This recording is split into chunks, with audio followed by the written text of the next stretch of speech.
En janvier, on faisait déjà plus de 10 000 euros par mois. Depuis janvier, on n'a pas fait un mois en dessous de 10 000. Et notre ambition, c'est que d'ici la fin de l'année, on puisse faire 100 000 euros de chiffre d'affaires par mois. Il y a un truc qui fonctionne. C'est juste, il ne faut pas chercher 30 000 solutions, quoi. Il faut faire juste le truc qui fonctionne. Mon cerveau, il ne pouvait pas accepter que 3 000 euros, c'était réel. Okay. Mais les personnes en plus nous disent, vous êtes sérieux les gars, pourquoi vous ne vendez pas ça 4 000, 5 000? C'est quoi l'opinion que vous avez vous et que tout le monde a la pensée inverse entre guillemets? Dans le public là, qui nous regarde, il y a des gens qui sont quand même âgés, mais à la base, moi je fais du contenu pour des personnes de mon âge. On peut commencer direct naturellement, donc on est avec Alfred et Jim, qui sont entre guillemets dans le programme aussi, Genesis. Ouais. Ouais. Enfin, on s'est connus un peu avant, ouais. Avant le lancement du programme, et l'idée, voilà, c'était de voir un peu votre avancée, votre parcours, parce que j'avais de belles nouvelles que j'ai reçues mois dernier. Et donc, du coup, pour les personnes qui nous regardent, l'idée, c'est ça, c'est de voir un petit peu, d'échanger sur ce que vous avez fait, comment vous avez lancé, comment vous avez perçu, vous, votre activité aussi, comment vous l'avez perçu sur les derniers mois, ce qui a fonctionné, ce qui n'a pas fonctionné. Et je pense juste pour hooker un petit peu l'audience, on peut parler chiffres, on peut parler un peu de combien de temps, qu'est-ce que vous avez pu faire, et où est-ce que vous en êtes là actuellement?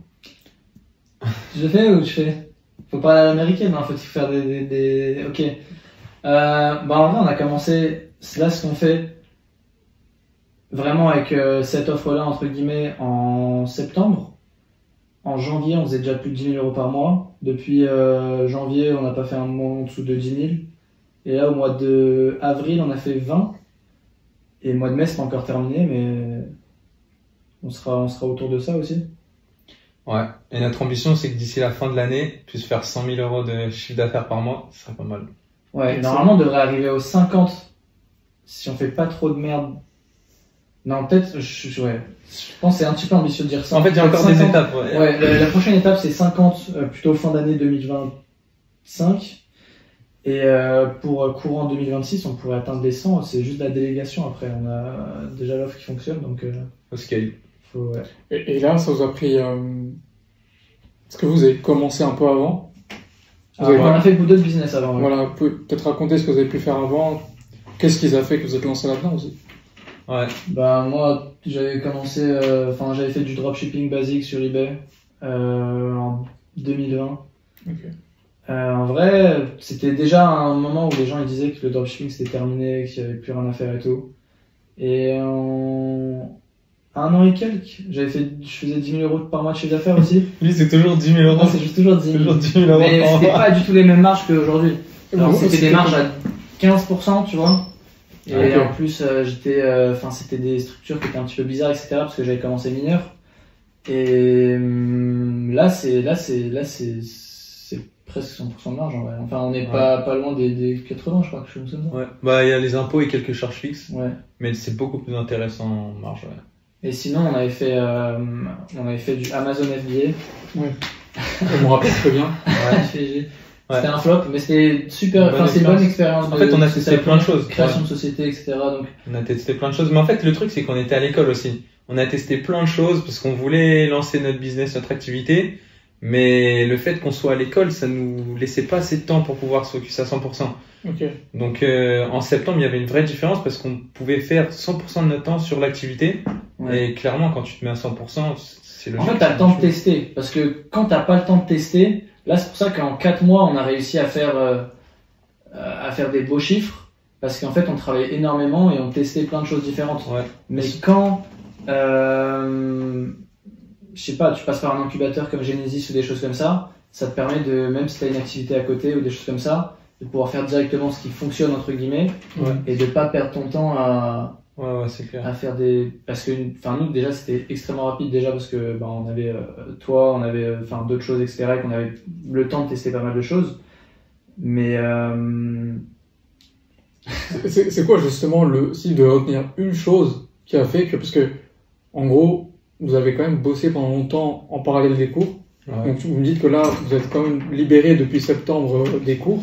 Mais est-ce qu'il y a une autre chose qui fait que parce que ça a décollé, genre... Moi franchement, j'ai un truc, c'est qu'on a tryhard. Genre, tu sais, on a fait juste... En vrai de vrai, il y a un truc qui fonctionne. Et c'est juste, il faut pas chercher 30 000 solutions, quoi. Il faut faire juste le truc qui fonctionne, qu'est-ce qui fait rentrer de l'argent? En vrai, c'est de vendre ce que tu sais vendre et ce qui va aider les gens. Moi, je dirais, il y a deux et ça, faut le tryhard, faire que ça, en fait. Et ça qui a permis d'avoir, en vrai, tu fais pas ça, tu fais pas d'argent, concrètement. Moi, c'est apprendre à vendre. Et on dirait, je challenge un peu, mais gros, c'est ton SOP que tu nous as passé. Ouais, c'est vrai. Genre le premier SOP que tu nous avais partagé. Le Cold Outreach sur Notion. Ça, c'était un cheat code. SOP Cold Outreach. Cold Outreach, le truc où on voit 150 points de contact. Ouais, exactement. Ouais. C'est juste, tu sais, tu fais bête et méchant. Nous, on avait commencé juste en scrapant des numéros sur le bon coin des personnes dans le bâtiment. Et t'envoies juste plein. Enfin, quand tu fais de la masse, en fait, t'as forcément des rendez-vous tous les jours. Et voilà, t'avances avec ça, quoi. Ok. On va revenir un peu sur la partie technique. Parce qu'il y a plein de choses. Faut savoir que vous avez quand même fait un truc, une prouesse. Moi, je trouve ça, c'est un truc de ouf. Parce que moi, à l'époque, quand je lançais des ads, j'avais un retour sur investissement avec mon agence 3, quelque chose comme ça, à tout casser. 4, peut-être. Ouais, 3-4.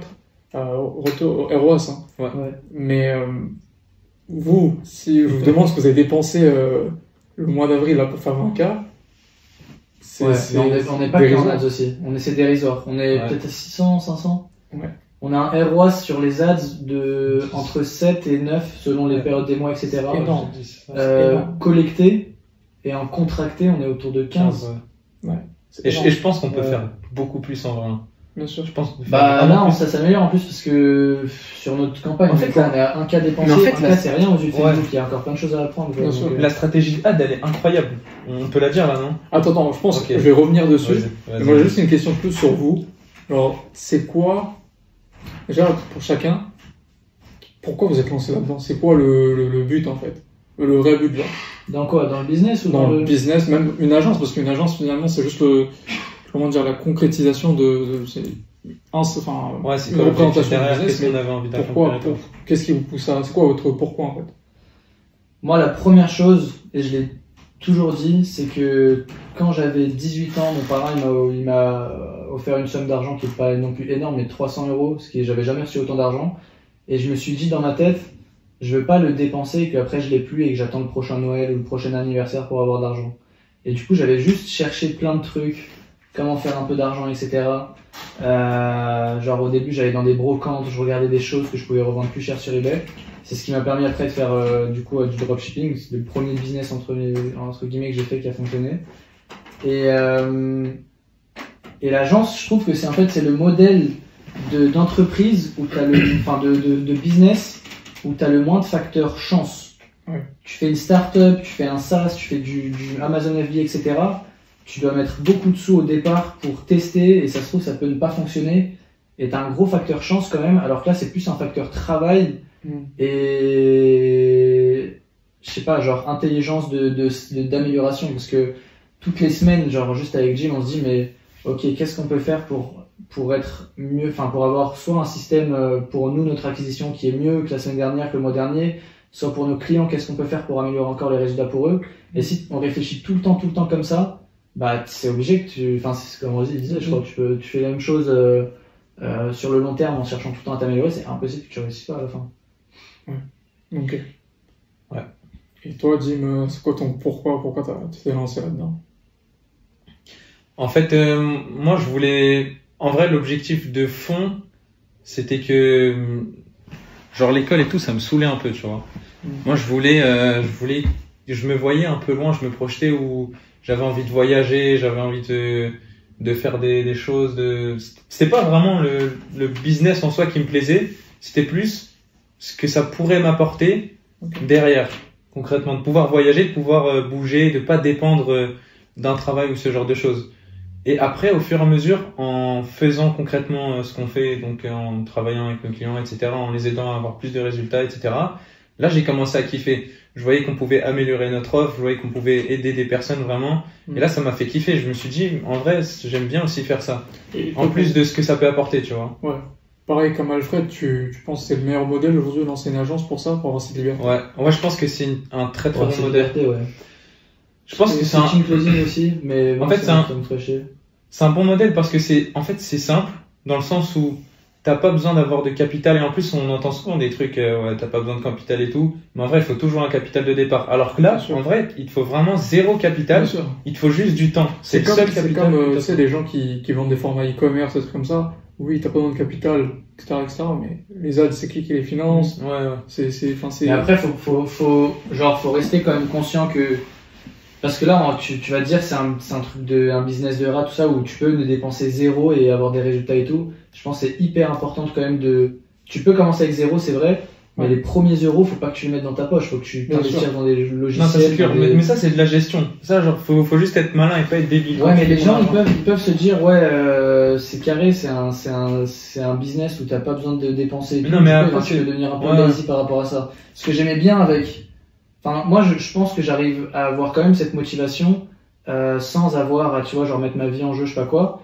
Le truc qui était bien avec Amazon FBA, entre guillemets, c'est que tu mettais une grosse somme d'argent, tu faisais en sorte que ça marche, tu vois. Alors que là, les gens, du coup, ils peuvent devenir un peu, genre, démotivés moi, je pense... et stopper, tu vois, s'ils ont pas cette... Moi, je pense que c'est quand même une question de mentalité. Si t'es déterminé et que tu veux vraiment atteindre ton objectif, dans ce cas-là, faut que tu te la donnes. C'est pas parce que tu mets, je sais pas, 1000 euros de capital que tu te la donnes plus. Mais après, naturellement, tu devras le récupérer, donc tu peux avancer, quoi. Mais c'est vrai que ouais, il y a des pour et des contre. En fait, le truc qui est pas top, c'est que comme il y a très peu de barrières à l'entrée, t'as beaucoup de monde. Mais ça, c'est que j'ai l'impression que c'est faux, parce que les gens, ils commencent, mais ils pas très bons, en fait, ils arrêtent vite parce qu'ils ont la flemme. Et la barrière à l'entrée, en fait, elle est pas si faible. Elle est même assez élevée. Non, mais la barrière à l'entrée pour arriver à un bon niveau, elle est assez élevée parce que les gens, ils commencent, parce que t'as besoin de rien pour commencer à part juste du temps, ce qui est bien, du coup, parce que tout le monde peut le faire. Mais les gens, ils arrêtent au bout d'un mois parce qu'ils voient qu'en vrai, ça demande quand même du travail. Tu prends des portes et tout, mais comme dans n'importe quel autre business, en vrai, de vrai. Ouais. Donc, Et du coup, là, vous avez lancé l'agence, du coup, vraiment en septembre. Septembre 2024. Sur cette offre-là, ouais. Avant l'année dernière, on faisait un peu de lead dans un autre secteur, etc. Ouais. Ok, mais vous n'avez pas trouvé vraiment le product market fit, quoi. C'était là, vraiment, c'est... Product market fit, ouais, mais ni le client, ni le product market fit était intéressant. Le product market fit. Foutez-vous de ma gueule. Non, mais du coup, ok. Du coup, septembre, jusqu'à maintenant, il y a eu tout ce changement. Il y a un truc à mentionner, vous étiez à l'étranger aussi. Ouais. Vous étiez dans un environnement qui était... Parce que le faire seul, moi, typiquement, quand j'ai commencé, j'étais tout seul dans ma chambre, c'est tout ce que je faisais. Mais j'avais un palier au-delà duquel je pouvais pas passer plus loin ou aller plus loin si j'avais pas vu par mes yeux que c'était possible d'aller plus loin, tu vois. Et vous, de ce que j'ai compris, dernièrement, vous étiez pas forcément en France, vous avez vu des choses qui ont fait que peut-être ça a aussi impacté les résultats que vous avez aujourd'hui. Ouais, c'est ça. Moi, honnêtement, ça n'a pas vraiment impacté. J'y croyais déjà un peu avant. Ouais. Après, ouais, c'est vrai que ça. Moi, j'y croyais. Peut-être ça joue quand même un petit peu parce que tu vois vraiment concrètement les gens dans la vraie vie. Mais j'y croyais déjà avant. Pour expliquer, parce qu'on a vu des personnes de notre âge qui faisaient bien plus que nous. On était en Thaïlande. Ouais, c'est ça, on était en Thaïlande. On a rencontré des gens qui faisaient vraiment beaucoup plus que nous. Vous êtes resté combien de temps? On est resté plusieurs mois. On était 3 mois au Vietnam, 3 mois en Thaïlande. Mais non, je pense que c'est. La phrase, j'ai l'impression de sortir des phrases en mode Instagram, tout ça, mais la phrase t'es la moyenne des 5 personnes avec qui t'es le plus, elle est hyper vraie parce que si tous tes proches, etc., ils sont en mode genre non, ça va pas fonctionner, genre non, il y a rien, tout ça, genre c'est difficile de se mettre vraiment dans la tête que c'est quelque chose qui est possible. Genre, alors que quand tu vois l'inverse, justement, j'ai l'impression que là, arriver genre à 50 000 euros par mois, genre je vois le chemin, tu vois. Alors que quand t'as pas ces personnes-là, tu vois pas du tout le chemin. Ouais. Et faut pas genre tu vois, quand tu commences, t'es à zéro, tu sais pas par où commencer. En vrai, c'est super difficile, je trouve, de savoir par où commencer, qu'est-ce qu'il faut faire, etc. Et justement, je pense que c'est bien d'avoir des paliers et de pas viser direct 50 000 ou quoi. Au début, tu vises juste, tu fais quelques ventes déjà, c'est une première victoire de fou. Ouais. Et après, tu commences un petit peu à setup, etc., et à automatiser et à viser plus. C'est là où nous on a gagné bien du temps du coup grâce à ce que tu nous as donné. Sinon, je pense pas qu'en 6 mois on aurait pu faire ces chiffres. Mais au début, c'est hyper important de sous-vendre. Par exemple, nous ce qu'on vend aujourd'hui, c'est plusieurs milliers d'euros. Mais au début, on a commencé genre à 600 ou 900 euros. 900. Genre des choses, ouais, vraiment. Mais en fait, vaut mieux vraiment faire ça et avoir des petites ventes au début que mettre directement un tarif de ouf, parce que déjà ton offre elle sera jamais aussi bien que si tu as eu déjà quelques clients avant pour avoir du feedback et des choses comme ça. Ouais. Et surtout, si tu commences directement à avoir une offre qui est hyper chère, en fait, tu vas prendre 5 mois à signer ton premier client et la plupart des personnes, ils arrêtent. Ils arrêtent. C'est ça. Ouais, mais je pense, vous me direz ce que vous en pensez, c'est bien aussi de pas vendre gratuit. Du coup, si tu vends pas, tu fais gratuit. C'est ce que moi je dis souvent dans le programme. Que des mauvais clients. Si je leur dis, le meilleur prix que tu peux facturer, c'est le prix avec lequel tu te sens à l'aise. C'est-à-dire que la plupart des qui commencent, ils ont jamais reçu une notice Stripe de leur vie. Donc c'est impossible de passer j'ai jamais reçu de notice Stripe de ma vie, ne serait-ce qu'un euro, à facturer 3 000 euros un client. Genre ton cerveau, il va pas pouvoir, ton subconscient, il va pas accepter ça. Et tu vas t'auto-saboter tout seul. C'est-à-dire s'il faut commencer à vendre des trucs à 200, 300, 500, fais-le jusqu'à que tu sens que tu mérites pas ça. C'est ce que t'as fait, toi. Mais c'est ce que t'as fait. Moi, on s'est connu, justement. Et après, non, t'as copié aussi. Des trucs à 150 euros par mois, parce que mon cerveau, il pouvait pas accepter que 3 000 euros, c'était réel. Mais je me souviens que nous, du coup, on augmente nos prix de 300 euros tous les mois. Ouais. Je me souviens qu'à chaque fois, en passant les mois, on se disait, attends, mais dans 2 mois, on est censé facturer 1500, c'est énorme, il y a personne qui va payer pour ce prix-là et tout. Ouais. Après, on est beaucoup plus, c'est genre les gens, ils payent aussi. Mais les personnes, combien, là, entre 2000 et 3000. Okay. Mais les personnes, en plus, nous disent, vous êtes sérieux, les gars, pourquoi vous ne vendez pas ça 4000, 5000? Ouais, mais c'est un bon signe, ça. Ouais. C'est un très bon signe. C'est là que aussi après tu vas avoir la fidélité client, tu auras de la recommandation et c'est là que ça tourne encore mieux. Ouais, c'est clair. Parce que là on parle de raison, on parle d'acquisition, tout ça. En réalité le seul vecteur de croissance c'est la recommandation. Alors c'est la seule. Les réseaux c'est juste un support qui permet de le faire. Ouais. Mais si vous avez créé ça en organique, vous allez être. De ouf. Mais on a fait organique, on fait pas mal d'ads. Mais je pense que c'est bien. Enfin, ce que tu dis de faire genre organique de 0 à 10 000, à partir de 10 000 tu mets en ads. À partir de 50 000, je crois, c'est genre tu dois être sur plusieurs canaux, genre commencer à faire du YouTube Ads, genre tu rajoutes un deuxième canal Ads, et après 100 000 par mois, tu dois être un peu partout normalement. Ouais. Et ça c'est intéressant. Moi j'avais une question de ouf, en plus je ne l'ai jamais posée, et je kiffe ce genre de questions. En plus, c'est vraiment les questions qui sortent dans les podcasts, ça c'est marrant. Et je réponds en premier, comme ça vous voyez un peu ce que c'est. Genre, tu sais, Il s'auto-pose des questions. C'est moi qui pose des questions, c'est pas moi. C'est les unpopular opinions. Genre, c'est quoi l'opinion que vous avez vous et que tout le monde a la pensée inverse, entre guillemets. Moi, c'est que tu dois travailler, genre, quand tu lances ton business, tu dois te la donner, genre, travailler 10 heures, 12 heures par jour pour que ça fonctionne et tout. Et ça, je l'ai vu, on l'a vu, genre, on l'a fait Du coup, on était 3 mois au Vietnam, 3 mois en Thaïlande. Quand on était au Vietnam, je travaillais énormément. On n'arrivait pas à scaler. J'étais tout le temps genre down mentalement, etc. En Thaïlande, c'était beaucoup plus sain. On travaillait moins. Et juste, on voyait d'autres personnes. On faisait d'autres choses aussi de notre journée. Et c'est là où on a réussi à le plus scale. Et pour moi, genre, je sais pas, toi par exemple, je sais que tu travailles beaucoup. Moi, je trouve ça genre malsain de trop travailler toute la journée. Et que je pense que tu peux beaucoup plus scale en travaillant 6 heures par jour qu'en travaillant le double, genre 12 heures par jour. Parce que t'as l'esprit, genre t'as beaucoup plus de clarté mentale, tu peux beaucoup plus réfléchir, je sais pas, genre aussi plus déléguer, enfin de faire des choses comme ça. Et en fait, tu peux juste plus scale quand tu travailles moins que quand tu travailles plus pour moi. Après, moi je pense que ça dépend des personnes. Moi je suis comme toi sur ça, ce qui est un bon point du coup. Mais lui, je crois qu'il le vivrait mal. Ouais, moi je crois que c'est différent. Je crois qu'il le vivrait mal. C'est génétique le truc. Génétique. Non, en vrai, moi je sais pas, si je fous rien, si je me sens pas utile, genre. Mais tu fous pas rien. Moi, de mes temps libres, je fous pas rien. Si je fous rien aussi, je me sens mal. Ouais. Genre, si je suis censé travailler et que je fais rien, genre, je me sens pas très bien, tu vois. Mais, genre, faire du sport, voir des potes, faire des activités et tout. Ouais, genre là, j'ai vraiment l'impression de kiffer en même temps le process, et même si ça s'arrête demain, je serais pas juste le con qui a travaillé pendant 2 ans, 12 heures dans sa chambre, et qu'après il y a tout qui s'arrête et que tu commences gag à, tu vois, genre. C'est un peu un bâtard quand même.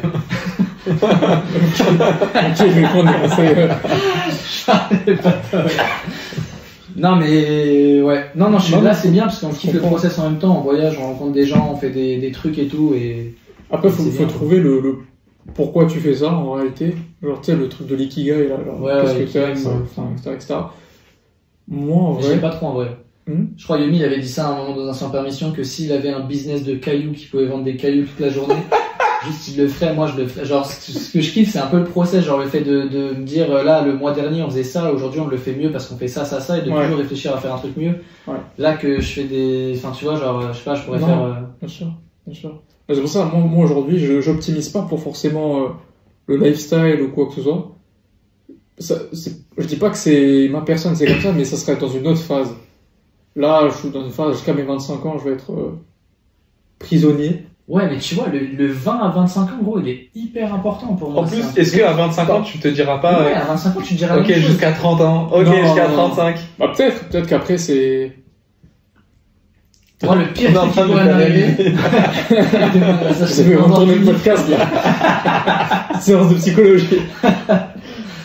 Non, mais je sais pas, je pense que c'est en plus les années quand on est jeune, elles sont trop genre importantes, elles ont trop de valeur, genre c'est là où on a le plus de... Bon, j'aurais aimé après je sais pas, peut-être c'est par rapport au contexte, comment je me suis lancé tout ça. En vrai là pour l'instant je peux pas... Mais là toi t'es dans un flow où si tu baisses un peu ce truc là, tu vas te sentir coupable, tu vas te sentir mal. Exactement. Et c'est pas bien, je sais que c'est pas bien. Genre la pire sensation c'est la sensation de culpabilité quand tu bosses pas ou quoi que ce soit, alors qu'il faut bosser plein de fois. Enfin tout le monde lâche un petit peu je pense, mais je sais pas, faut se fixer des règles genre comme pour ton argent, je sais pas, tu commences à bien gagner ta vie, tu dois te fixer une règle genre tous les mois je dépense au moins 30% de ce que je gagne pour me faire kiffer, tu vois. Bien sûr. Mais ça c'est super important, ça je l'applique depuis peu, mais c'est vrai que disons que quand la mission elle est tellement grande, t'as du mal à comment dire, te laisser aller dans des trucs. Mais après j'ai envie de dire ça truc, je sais pas comment j'ai réussi à faire le switch, mais moi je crois que naturellement j'ai réussi à faire le switch. En fait, t'arrives pas à dormir la nuit après, c'est chiant, moi ça me fait chier ça. Ouais. Quand ta mission est trop... Là on a une mission qui est grande, mais en même temps, genre je sais pas, j'ai l'impression que j'arrive bien à penser genre au jour le jour. Ouais. Et à plus long terme. Je vais pas dormir je crois du coup. Je vais pas dormir, la mission est trop... est dangereuse.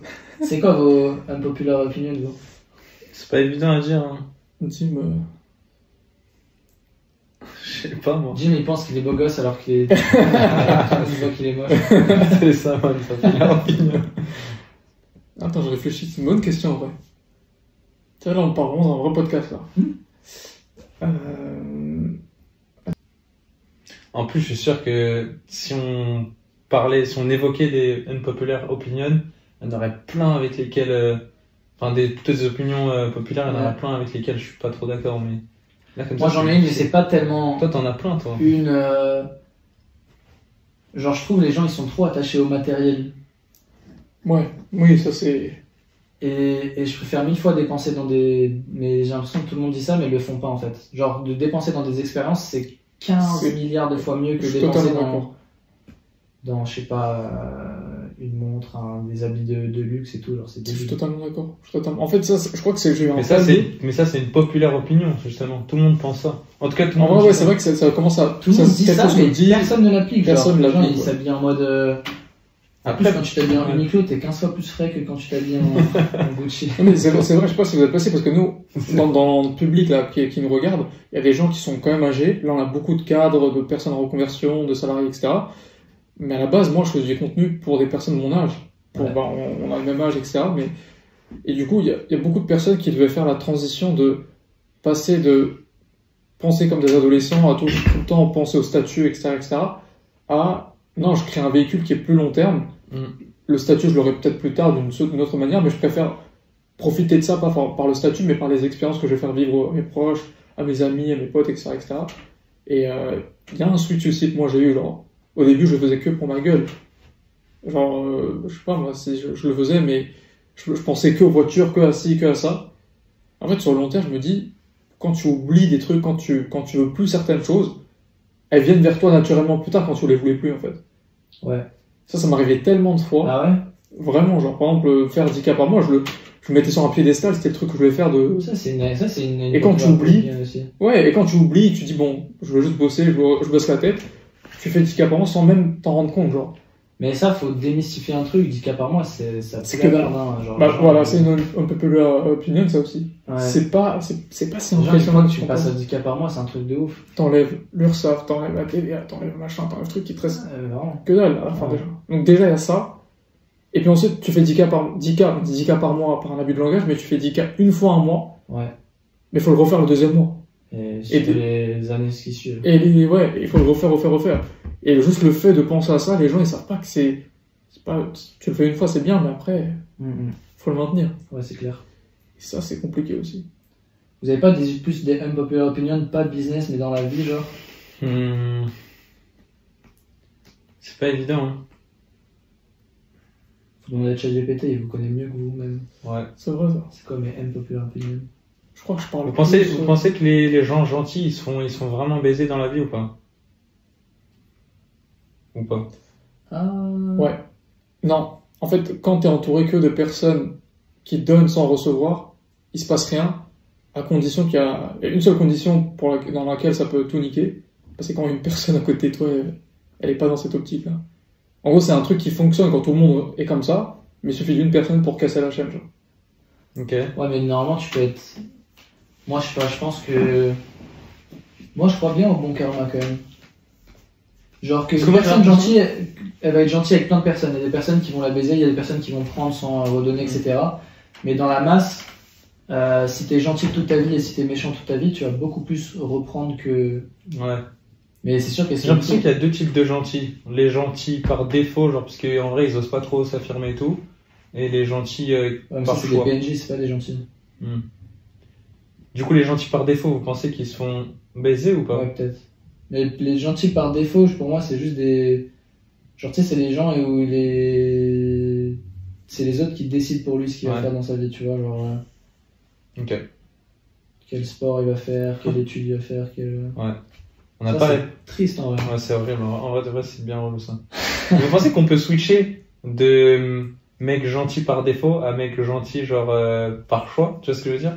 On peut switcher son identité pour devenir quelqu'un qui... Bien sûr. Justement, qui s'affirme. Carrément, ça me fait rebondir sur un autre. T'allais dire quelque chose? Ouais, je pense que ça m'arrivait ça dans la vente. Parce que moi, typiquement, je suis un mec ultra introverti. Alors vraiment timide de fou. Et quand j'ai quitté mes études, je me rappelle, quand j'ai quitté, enfin, une semaine avant que je quitte, je voulais tester un peu le marché des agences pour voir est-ce qu'il y a vraiment du potentiel. Du coup, j'avais séché la moitié de mes cours l'après-midi et je faisais du cold call.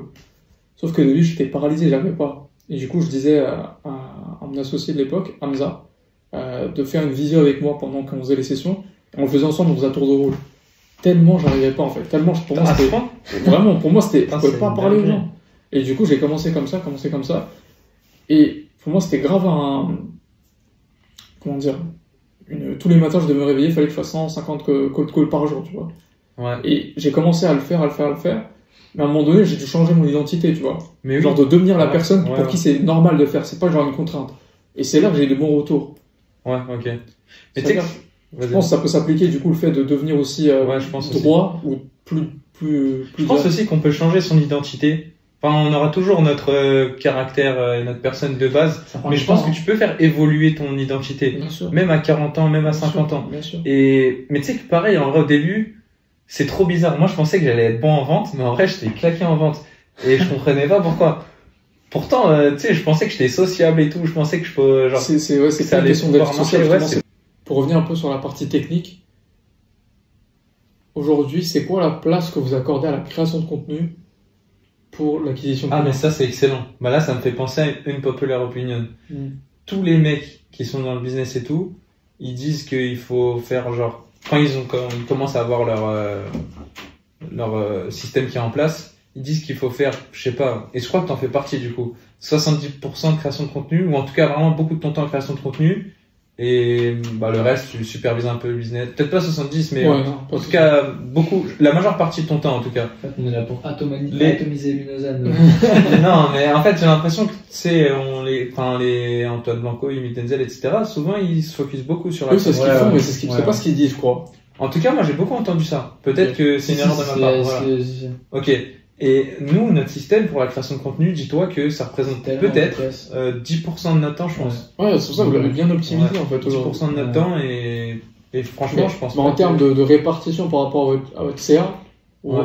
Ça a quand même un impact. C'est un impact. C'est un impact. Bah, ça dépend ce que tu entends par création de contenu. Si même les mails. Non, création de contenu, c'est vidéo, Insta. Mais Insta, en vrai, c'est ce qui nous a apporté. En fait, ça apporte. C'est ce qui apporte le plus.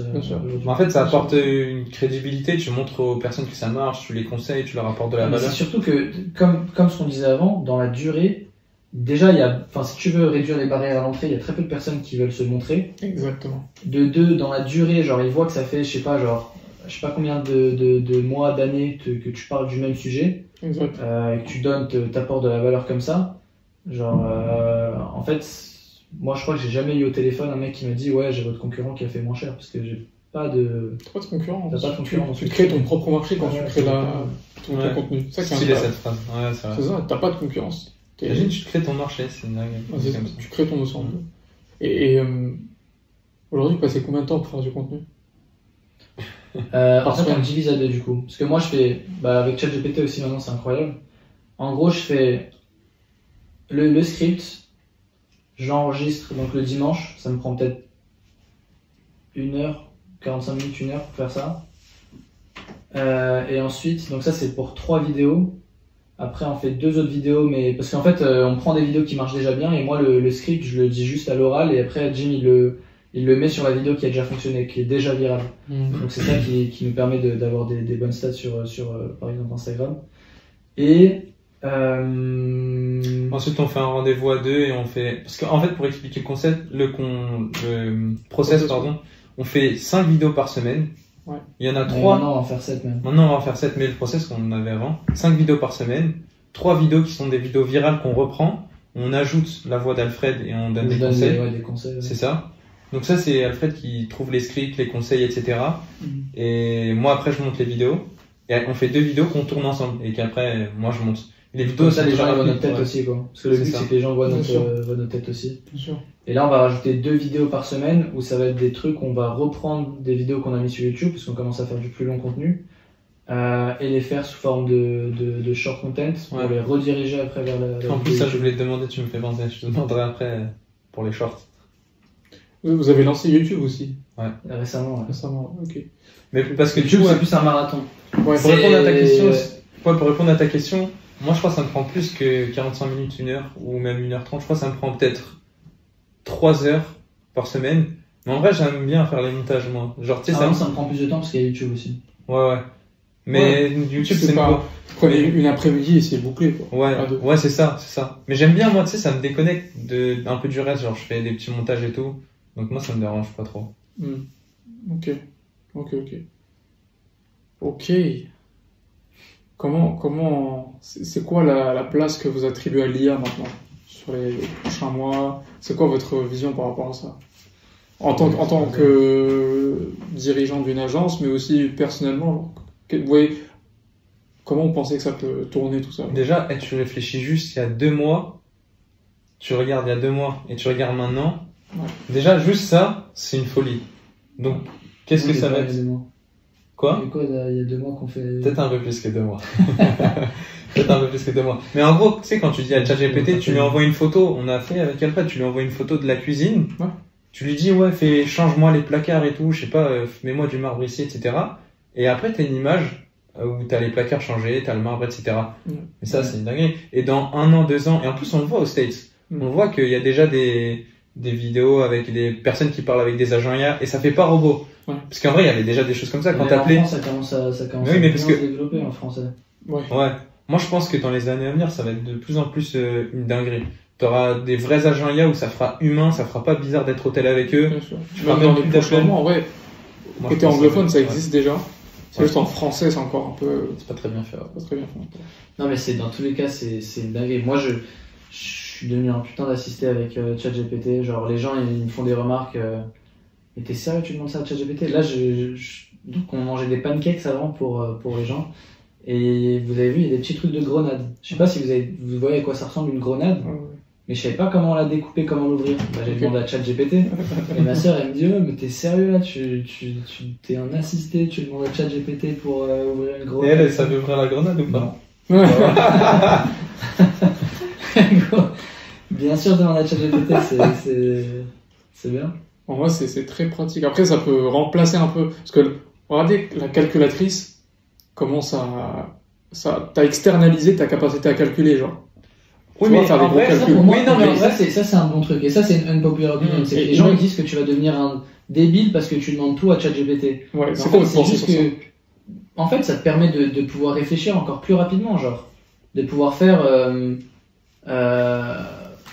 dès que tu as une idée qui est en tête, tu peux la transformer en quelque chose de réel presque instantanément. Bien sûr. Donc tu t'es pas débile, c'est juste que tu fais beaucoup plus de choses. C'est une extension. C'est une extension. Mais c'est dangereux. Et tu dois quand même réfléchir. Parce que c'est pas genre là je peux aller dormir et il va bosser pour moi, quoi. Il va faire toutes les choses pour moi. C'est juste genre c'est vraiment un assistant qui fait tout pour moi, quoi. Mais c'est autant dangereux d'un autre côté parce que tu sais, c'est le syndrome je sais pas si ça existe, mais un syndrome du château de cartes. Tu mets grave du temps, tu peux faire des trucs de ouf et tout, tu peux construire un gros château, mais il suffit d'un truc pour tout casser. C'est-à-dire que si demain, je sais pas, il y a un cataclysme ou quoi sur la planète, si on perd toutes nos technologies, il n'y a plus d'électricité ou quoi que ce soit, puis on n'est même pas capable de faire des calculs basiques, ou genre on oublie tout, en fait toute la technologie qu'on a accumulée pendant ces derniers temps. On va repartir. Moi, je suis serein sur la capacité des êtres humains à s'adapter, genre. Ouais, bien sûr. Bah, c'est dur, c'est des moments qui sont très durs, tu vois, mais genre c'est comme ça, si ça se passe, ça se passera, quoi. Ouais. Là, je préfère être la personne qui vit avec l'air du temps que la personne qui dit non, j'utilise pas ça, sinon je vais devenir débile et tout, et qui au final lui va rester. Enfin, ça va être le mec qui vit dans sa grotte dans quelques années. C'est ça. Et toi, vas-y. J'allais te dire, et toi, t'en penses quoi du coup de l'IA sur les années à venir, sur les mois à venir? Je suis en plein dedans, donc je pense qu'il faut démocratiser l'accès à l'IA, rendre le plus accessible possible, surtout dans le domaine de l'éducation, dans l'école supérieure surtout, parce qu'en école de commerce, tous ces trucs-là, t'apprends pas grand-chose. Tu sais que c'est interdit. C'est que c'est interdit l'IA à l'école. Je sais, mais en fait, justement, ils veulent pas s'adapter à ce truc-là, et c'est ça qui me pose problème, tu vois. Ouais. Alors que moi, ça me pose pas c'est problème, une extension, ça fait moins de concurrence pour nous. Hein? Ça fait moins de concurrence. Dans quel sens? Bah, c'est bien que les gens, ils en parlent pas, ils parlent pas de l'IA, de comment faire des choses, comment vraiment faire ça, du business. pour l'IA. Dans des écoles de commerce, si t'apprenais vraiment à créer un business genre bien, t'imagines la concu qu'on devrait avoir, ça serait chiant. C'est vrai. C'est vrai. C'est vrai. Mais bon, c'est plus le côté système éducatif. C'est le mindset, un peu la mentalité où ça veut pas intégrer les nouvelles technologies qui vont nous aider à avancer.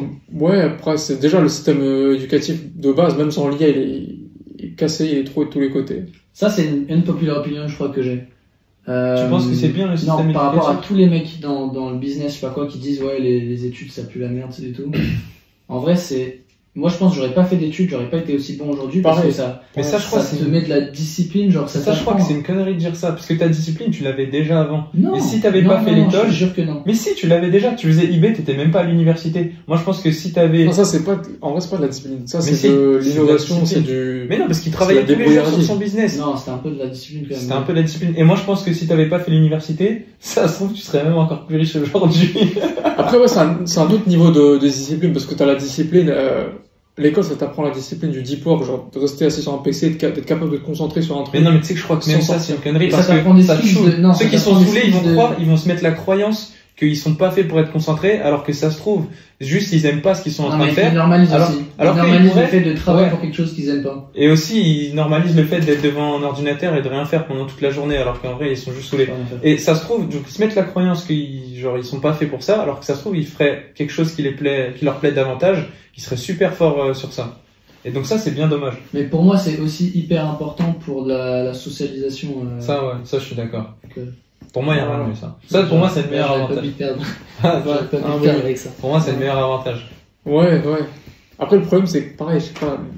Moi, je pense que. Et toi, t'as fait 2 semaines d'école de commerce, après t'as quitté, frère. J'ai fait 2 mois et demi, je crois. 2 mois, non, 3 mois. J'ai quitté pendant les partiels. Et surtout, pendant les 3 mois, il faisait déjà du call. Non, c'était les derniers mois. Au début, je faisais du call d'email et tout, ça marchait pas. Mais en vrai, moi, c'est plus le truc, c'est que ça apprend des compétences qui sont obsolètes, tu vois. Genre qui servent pas, enfin, qui sont même pas aujourd'hui. Là, je parle des cadres dirigeants me payent pour implémenter de l'IA dans leur boîte. Eux-mêmes, déjà, quand je leur parle juste de Wallaxy, des trucs où il y a même pas d'IA, des outils genre basiques d'automatisation, des choses comme ça. Ils me disent qu'ils ont même pas ça, ils fonctionnent avec un Google Sheet et tout ça, c'est fou l'écart qu'il y a. Mais parce que c'est hyper, genre surtout pour les grosses boîtes et tout, c'est un effort mental énorme de changer genre tes process, ouais. tes process. De base. Bien sûr. Alors, et quand t'es genre serein avec un truc, justement c'est là où nous notre taf genre de créateur de contenu il se fait, c'est genre d'éduquer les personnes C'est ça. que s'ils gardent leurs anciens process, même si c'est douloureux de les changer, dans quelques années les mecs comme nous qui venons de créer des entreprises avec justement des nouveaux process genre à jour et tout, bah ils vont les détruire, quoi. Bien sûr, Sam Altman a dit qu'on allait voir les premières boîtes valorisées dans le milliard avec un seul employé. Et on se rapproche de ça. Ça, c'est une vraie dinguerie. Les gens se rendent pas compte à quel point ça va. Et ça, aujourd'hui, tu peux pas l'apprendre à l'école, tu peux pas l'apprendre en école de coach, tu peux pas l'apprendre forcément comme ça. C'est plus ça le problème, plus aussi l'accès à l'information. Maintenant, c'est. N'importe quel gamin de 10 ans aujourd'hui, il a plus accès à l'information que le plus gros savant il y a 100 ans, tu vois. Je peux te poser une question? T'as vu, toi, quand t'as commencé, en vrai, il y avait personne, il y avait pas de Genesis, il y avait pas de deuxième Minozan pour te motiver. Du coup, toi, tu faisais comment, parce que en vrai, t'as pas eu tes résultats directement. Tu faisais comment pour... Gamza, quand même. Oui, non, mais c'est pas, enfin, je veux dire, tu sais, comment est-ce que tu faisais pour te dire, ouais, c'est sûr que ça va marcher, je continue tout ça, je lâche pas? Au début, j'avais juste pas le choix, en vrai. Au début, j'ai quitté mes études, il fallait que j'avais 15 000 balles sur le dos. Ouais, mais si t'as quitté tes études, ça veut dire que tu y croyais. Tu t'es dit, ouais, c'est sûr, je vais faire ça. Non, j'ai été pas viré, mais j'étais obligé de quitter, je pouvais pas financer l'école. Okay. Donc, j'étais obligé, il fallait que je trouve quelque chose, s'il fallait faire un job étudiant, s'il fallait faire quoi que ce soit, j'allais le faire. J'étais tombé sur le truc de l'agence, pour moi, ça me paraissait la meilleure option, pareil, en termes de ratio, calcul, etc. Avant coût, risque, etc., c'était le meilleur truc. T'as vraiment le discours des entrepreneurs du coup. Ouais. Et t'as testé d'autres business aussi ou direct t'as fait ça et t'as jamais arrêté de faire autre chose? C'est drôle, je fais business model d'agence depuis que j'ai 14 ans, je crois. T'as fait que ça? Même à 14 ans, je vendais des petits sites genre par-ci par-là, à des restos. Mais comment dire, par hobby, entre guillemets. Ouais. C'était genre drôle avec des potes et tout, on allait voir des restos, on leur disait, on sait faire des sites sur Wix, on leur montrait une maquette, vous voulez acheter? Oui, 300 balles, tiens. Genre c'était drôle. Ouais. C'était drôle. C'était pas sérieux, genre on faisait 200-300 euros par mois. On était à 4. C'est une dinguerie. On était à 4 dessus. Ouais. C'est vraiment. Ça s'est partagé 300. Vraiment, c'était trop drôle, tu vois. Moi, je voulais quitter et puis faire ça juste après le bac, mais du coup après j'ai fait ma prépa, etc. Et je suis revenu sur ça. Moi je savais toujours ce que je voulais faire depuis le début. C'est juste que les études m'ont retardé un petit peu. Et j'ai fait un détour, mais c'est un détour qui m'a servi. Justement, comme tu le dis. Sans Pourquoi? ça, en termes de discipline, de travail, tout ça. Ça t'a apporté vraiment de la discipline vraiment, l'école? Vraiment. Sans l'école, je pense que tu serais pas là aujourd'hui. Je pense que si, mais ça m'a permis de débloquer un autre niveau. Genre, en fait, j'ai réfléchi autrement grâce à la prépa, en fait. Mais même, tu vois, les cours genre les cours de finance, de compta, de gestion, des choses comme ça, où on se dit, genre là, en vrai, j'utilise rien du tout de tout ça. Ouais. Mais j'ai l'impression, tu sais, c'est genre des mécanismes dans ma tête. Et c'est les mêmes mécanismes que j'utilise là pour faire du biz, même si c'est pas Ok, mais j'ai une question exactement les trucs, genre les mathématiques et tout, frère. Est-ce que vous pensez, oui, tout à l'heure, on parlait d'identité, on disait qu'il y avait des gens gentils par défaut, des gens gentils par choix. On disait, ouais, est-ce qu'on peut changer son identité? Est-ce que vous pensez que de base, vous étiez pas discipliné et que c'est du coup l'école qui vous a apporté cette discipline, donc sans l'école vous auriez pas ça? Ou est-ce que vous pensez que de base vous étiez déjà discipliné et donc finalement, en fait, vous étiez discipliné à l'école? Mais en fait, ça m'a pas apporté la discipline, ça m'a apporté genre plein d'autres, genre l'intelligence de mathématiques, de logique, de choses comme ça. En fait. Mais ça, tu penses pas que t'aurais pu l'avoir ailleurs ou que tu l'avais déjà? Parce que si t'avais pas fait l'école, t'aurais fait quoi? T'aurais pas rien fait? Non, tu peux pas. Si t'avais pas, ouais, mais parce qu'après ça fait plein de bruit. Ouais. Si t'avais pas fait l'école, t'aurais fait autre chose d'intéressant, t'aurais pas rien fait. Après, si tu me dis que t'aurais rien fait, ok, dans ce cas-là, ouais. Mais peut-être qu'il aurait pas fait, parce que le cerveau c'est vraiment un muscle et qu'il aurait pas autant fait travailler, tu vois. Et donc là, je suis à mon, je suis grave le mec tout ça, mais je suis à mon niveau d'intelligence Parce que je l'ai bossé, genre, je sais pas, genre, j'ai fait vous êtes des bâtards, les mecs. Non, mais parce que, je sais pas, genre, j'ai fait des cours avec beaucoup de mathématiques, et les mathématiques, juste, c'est comme moi, les maths, par exemple, ton cerveau, quoi, c'est tout. Moi, les maths, je crois que ça m'a débloqué un truc dans mon cerveau, de la logique, par exemple. Tu vois, genre, les milliardaires, tu vois, aujourd'hui, j'ai appris un truc. Que je dis aussi, c'est bien. Ouais, parce que moi, j'ai appris un truc, en ayant passé beaucoup de temps avec des gars ultra fortunés en Suisse, ils ont tous un trait commun. Sans faire en maths. Non, oui, mais genre, c'est plus, non, c'est plus de la logique. En gros, c'est, pour eux, il n'y a pas d'émotion, c'est que du premier principe. Je sais pas si vous connaissez. Ouais. Principe premier. Ouais. Elon Musk, il parle que de ça. Explique ce principe premier. T'as un problème. C'est 2 plus 2, tu penses même pas à la solution, c'est 4 dans ta tête. Tu décomposes le problème par bloc fondamental et tu remontes au premier bloc fondamental et tu le résous. Et c'est, des fois, je sais pas, je parlais avec Rostam, etc. Et il y avait un de ses associés qui avait un gros problème et tout. Il lui disait, écoute, ce deal va pas pouvoir être fait, il y a ça qui bloque. Ok. C'est quoi qui bloque? C'est quoi? C'est juridique, c'est fiscal, tac, ok. C'est quoi? Comment on peut faire ça? Est-ce que t'as le cabinet, t'as déjà fait des calls avec eux? Et tout de suite, en fait, ça va à l'essentiel. En fait, ça va à l'essentiel. Avec ChatGPT. Exactement. Et cette pensée premier principe, moi, je l'ai appris avec les maths parce que, avec les maths, quand tu vois un sujet HEC, t'as un gros problème où tu te dis, mon sujet, je crois que c'était, quand j'ai passé mes concours, c'était, en fait, fallait démontrer l'équation qui permettait de comprendre la formule de la blockchain du Bitcoin. Quoi? Et tout le problème, c'était ça. C'est c'était ça. C'est l'influence. Je sais plus exactement, mais c'est des petites questions qui, à la fin, te faisaient résoudre ce problème-là. Mais du coup, tu voyais tout le raisonnement, tu te disais, maintenant, tout ce gros problème, il faut juste être capable d'être dans son sang-froid et de faire étape par étape et de penser en principe premier. Et souvent, dès que tu commences le business, tu commences à faire, je sais pas, une campagne. Je me rappelle, en septembre, quand j'étais rentré dans mon école de coach, j'ai fait une grosse campagne cold email. 0 retour, même pas genre des personnes qui m'ont répondu ou quoi. Parce que t'avais pas fait la technique du cheval de Troie. Exactement. Pour les gens qui regardent, ils comprendront ce que c'est, mais du coup, ça n'a pas marché. Et là, je commence à paniquer. Non, tout mon paradigme, il se casse la figure. Genre, business model des agences, c'est mort, je peux pas, ma vie elle est foutue. Ouais. Et genre, tu commences à paniquer. Et j'étais pas assez rationnel, tu vois. Okay. Et ça, c'est un truc que les maths m'ont appris. Genre, vraiment être tac, carré, genre pas. En fait, on a juste pas fait les mêmes écoles, les gars. C'est tout. Possible. Non, mais après, ça, on l'a eu aussi un peu au Vietnam. Genre, au bout de combien de temps ça... Parce que on était hyper serein que ça allait décoller et tout. Mais en même temps, au bout de 2-3 mois où tu te la donnes et tout, tu te dis, là, on est deux, on n'a pas fait plus de 4000 balles et tout ce mois-ci. Genre, quand est-ce que ça va décoller? Parce que 4000 balles, là, pareil, hein, on est deux, on a les impôts et tout, on vit pas avec 4000 balles. Bien sûr. On était au Vietnam, du coup, ça allait, mais genre, les gens ils me disent, ah, mais 4000 balles, ils se plaignent, tout ça. Genre, Non, mais les gens ils comprennent maintenant. C'est du CA, t'as l'abattement sur leur SAFRIPA, enfin, tu restes même pas un SMIC à la fin. Ça m'a fait penser à une populaire opinion. Vous savez ce que c'est? Les gens qui veulent mettre 35 visios ou 40 rendez-vous avant de commencer, concrètement à mener les actions qui vont apporter les résultats. Genre, par exemple, nous, on a des personnes avec qui on... Genre, je sais pas si on peut dire ça du coup. Mais genre, t'as vu, il y a des gens, ils veulent mettre plein de visios, ils veulent faire plein de rendez-vous, mais tu répètes la même chose. Ça sert à rien. Tu veux dire que tes clients? Bah, des personnes... Avant qu'on travaille avec eux? Ouais. Des potentiels clients? Ouais, c'est ça. Oui. Non, mais genre, tu sais, tu vas faire un rendez-vous. Tu sais, parce que t'as besoin d'un premier rendez-vous. En plus, ils payent pas. Non, mais c'est même pas ça, c'est que, en gros, regarde, t'as besoin d'un premier rendez-vous pour expliquer, pour faire le point et tout ça, je suis d'accord, c'est normal.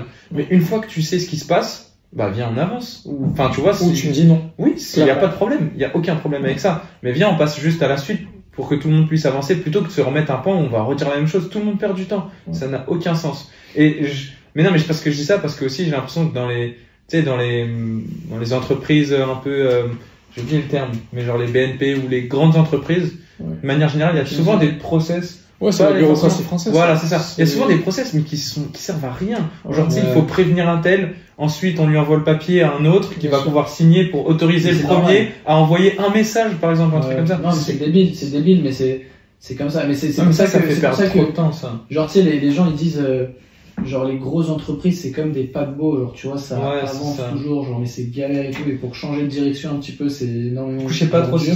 Ouais. Et nous, on est comme des zodiacs, genre on va partout, genre on va aller rapidement et tout, parce qu'on est plus jeune, on n'a pas besoin de passer par un conseil d'administration pour prendre une décision, quoi. Mais c'est pour ça que Sam Altman, je pense qu'il a dit qu'on pourra avoir des boîtes à 1 milliard avec une seule personne. Parce que si c'est fluide comme ça et que tu passes direct à la suite, en vrai, ça va vite, quoi. Ouais, bien sûr. Mais ouais, en tout cas, avec l'IA, ça va être très puissant. C'est très très puissant et puis on va s'adapter, quoi. Est-ce que vous pensez, du coup, que l'IA, ça peut niquer l'humanité ou pas? Je sais pas, avec la théorie de l'alignement et tout, là. Ouais, C'est notamment. quoi cette théorie d'alignement? C'est que, tu sais, c'est l'histoire des trombones. T'as déjà vu ça? Oui, bien sûr. Ouais. Peut-être explique, du coup, pour les gens.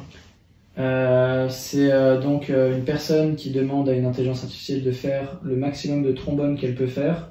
Donc lui, il maximise pour le résultat, donc il doit faire le plus de trombones possible. Donc d'abord, il va prendre les matériaux que la personne lui a donnés.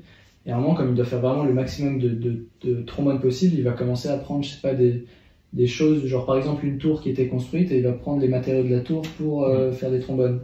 Et là, l'humain, il va dire non, là, t'as pas le droit, ça c'est une tour et tout, tu peux pas toucher à ça. Et le mec, il va dire ouais, non, du coup, t'as pas le droit de prendre ça et tout. Et l'IA, elle va se dire ok, l'humain, il se met en travers de mon plan, alors je dois faire le maximum de trombones. Et Faut que je l'élimine. Et du coup, il faut que j'élimine les êtres humains. Je l'ai bien dit, enfin. Ouais, c'était compréhensible. En fait, je crois Elon Musk, il avait dit que. C'est hyper galère de résoudre ce truc-là, genre qu'ils soient alignés avec les pensées humaines de l'humanité. Elon Musk avait dit une métaphore pour ça illustre bien. Il disait que l'IA, dans le sens où elle peut détruire l'humanité, c'est pas qu'elle est maléfique ou quoi, c'est juste quand tu sors et que tu t'écrases des fourmis sans faire exprès, c'est juste que tu t'allais vers une direction, t'as pas vu le truc. Ouais. Il était sur ton chemin. Et de la même manière, si t'as une IA qui a un objectif précis, l'humanité sur le chemin, peut-être qu'elle va écraser sans forcément s'en rendre compte, quoi. Donc ça serait relou. C'est pour ça qu'il y a tout là aujourd'hui. Mais c'est le genre de truc, tu vois, il faut être stoïque, genre si ça arrive, gros, dans tous les cas tu vas mourir, donc bien sûr. Genre autant pas y penser, quoi. Bien sûr. Tu peux rien faire par rapport à ça, genre. Nous, en tant que c'est pas nous qui allons calmer Sam Altman pour qu'il arrête ces trucs. Mais imaginez vous pouviez claquer des doigts et choisir si on continue sur cette lancée ou pas. Vous continuerez ou pas? Je refais quelques rectifications parce qu'en fait là ce qui est en train de se construire. Déjà il aurait plus d'agence donc c'est chaud. Il y a plus d'agence là. Donc il y a plus d'agence IA, ça c'est un problème. Non mais après, pour moi déjà, ma lecture du marché c'est que par rapport aux agences, de toute façon je suis même pas attaché aux agences parce que c'est le meilleur véhicule pour faire ses premiers 100K à l'année. Pour moi, au-delà de ça, le deuxième véhicule, c'est avant les ça je pense c'est de l'infoproduit. Ouais. De l'infoproduit dans la niche dans laquelle on est, par exemple vous typiquement, après 200K par an, même, en vrai même plus, hein, tu peux monter jusqu'à, il y a des agences qui font bien 1 million de façon lean, et très bien avec l'IA c'est très possible, mais après je pense que plus de l'accompagnement et du coaching, c'est un peu ce vers quoi vous êtes déjà un peu transitionné, ça c'est le meilleur véhicule, pour faire jusqu'à 10 M par an. La plupart des infoproduits, c'est le max qu'ils peuvent caper, c'est genre 10 M par an, et à partir de là, créer un business à cash flow, enfin un business point de revente, un SaaS, etc. Et les SaaS aujourd'hui, tu peux en lancer pas facilement, mais tu as des outils qui commencent à devenir de plus en plus intéressants pour réduire les coûts de développement, pour faire en sorte que tu as des MVP genre grave faciles à être lancés et tout. Ouais. On se dirige vers ça. En fait, de la même manière que Shopify a démocratisé l'e-com aux particuliers, là il y aura des plateformes qui vont démocratiser la création de SaaS pour les particuliers. C'est-à-dire que c'est... il y a GoHealth déjà. Ouais, mais encore plus poussé, genre là c'est GoHealth, c'est un truc très... on l'utilise bien nous, mais genre un vrai SaaS que tu peux monter, genre avec Bolt, Replique, Cursor et tout. C'est... je vois, Bolt, Replique, Cursor. Je vais vous montrer. C'est dingue. C'est dingue. Mais pour l'IA, par rapport au... C'est cool. Par rapport à l'IA, moi je pense... Le problème, aujourd'hui, c'est pas forcément où est-ce que ça avance, c'est qui dirige l'IA. Qui a cette technologie entre les mains. On le sait un peu. Hein. C'est Sam Altman, Elon Musk, peut-être peut-être la Chine aussi. L'idée, c'est de l'open sourcer, en fait, c'est de la rendre accessible à tout le monde. C'est pour ça que DeepSeek, il est mal pris, parce que eux, ils veulent que ça soit accessible à tous, tu vois. Ouais, mais moi, je pense qu'il y a des trucs plus gros, genre, on dirait, je suis un mec qui conspire tout ça. Alors là c'est la partie, on va mettre sur Telegram parce que là c'est le canal privé Telegram parce que là on va partir en prison si on met ça en place. Demain tu vas recevoir une lettre recommandée. De ouf.